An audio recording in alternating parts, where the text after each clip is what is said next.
The Skinstructors tip of the week. If anatomy tells you where something happens, histology tells you why.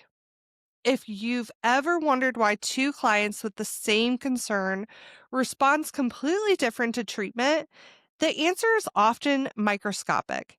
Histology is where skin finally starts to make sense.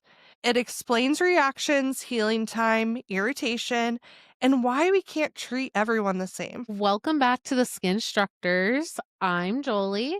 And I'm Morgan. This is episode number 46, and it's our second of the Back to Basics series. Today, we're getting microscopic and we're talking about histology. Yes. So this is understanding what's actually happening at a cellular level within the skin. Last episode, we talked about anatomy, more of the big picture structure of the skin, and histology zooms way in. Mhm. It's what the skin looks like under that microscope. Yeah. And once you understand histology, you stop guessing, especially with treatments. Exactly. This is how you stop overtreating, undertreating, or blaming products when the issue is really the skin's cellular state. So first layer that we have is the stratum basal. Again, this is our deepest layer and this is the growth zone.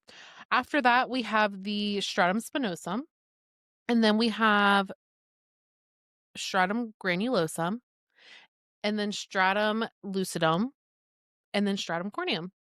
Perfect. Yeah, the basal layer, like you mentioned, that's where those keratinocytes are born. And then above that, more superficial, we have the stratum spinosum.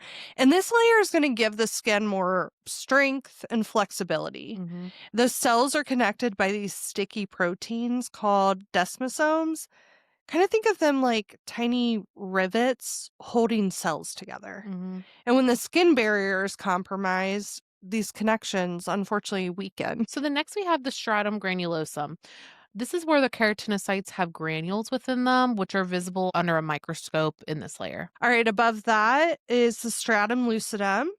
And this is between the stratum granulosum and stratum corneum. It's a very, very thin, transparent layer of keratinocytes that's going to be found on the palms and the soles of the Mhm. feet. Yep. And then finally, we have that stratum corneum, which is in Ohio where we can work to as estheticians. So these are those dead, flattened cells. It's a tight lipid barrier that keeps out microbes and keeps water in it. Keratinocytes become corneocytes in this layer. And these are those strong, dead keratinocytes that protect from harm, including abrasions and light and heat and pathogens. It consists of fat that keeps water from easily entering or leaving the body. And eventually, corneocytes are going to shed off as these new keratinocytes develop in the stratum basal and move through the other layers. Perfect. So those are the 5 layers of your epidermis. Hmm. And then getting into your dermis, there's more to the dermis than what we talked about in our anatomy episodes. So the dermis composition is formed of dense, irregular connective tissue made of collagen and elastin fibers. You're also going to find papillary and reticular regions, Hmm. and those have different fiber patterns as well. You're going to find sensory structures here. Specifically about the papillary dermis, this is the thinner layer of the dermis and it's closer to the epidermis. Hmm. So here you're going to see that capillaries live and they're feeding the epidermis nutrients and oxygen. Also, this is where you're going to see those inflammatory responses anytime you have issues with your skin. When you go further down, deeper into the dermis, you'll find that reticular dermis, and this is what's going to provide the skin with strength and structure. So you'll notice thicker collagen bundles.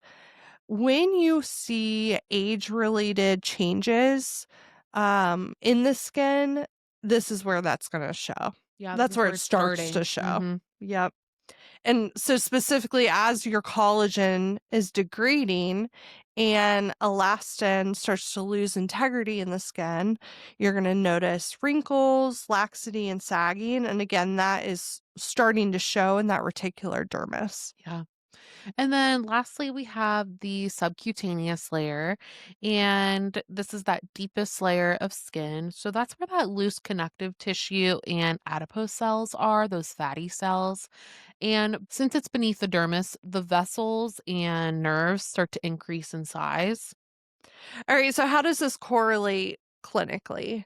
You know, knowing the histology of the skin, it's really essential. It's so important because if a client, for example, comes in and she's constantly inflamed, you're dealing with an immune activity in the dermis. And if pigmentation's stubborn, melanin may be deeper than the epidermis. Another example, if you're seeing skin that's just reactive to everything, you likely have a compromised stratum corneum. And histology is going to help you choose smarter treatments, not always stronger treatments. Absolutely. Okay, so for this week's homework, your assignment is to label the epidermal layers. So from the basal layer to the stratum corneum, and then next choose one condition, whether it's aging, acne, pigmentation, and identify which layers are involved or could be involved. This will really get you thinking differently about your treatment plans. Yeah, absolutely. I love that. Well, thank you so much for tuning into today's episode. Next week, we're wrapping up our series with physiology, and that's what skin's actually doing. Love it. I can't wait. So if you've enjoyed this episode, please subscribe, rate, or review as it really helps us to reach other estheticians. Also follow us on Instagram at ST Training. And as always, Don't don't hesitate hesitate to to educate. educate.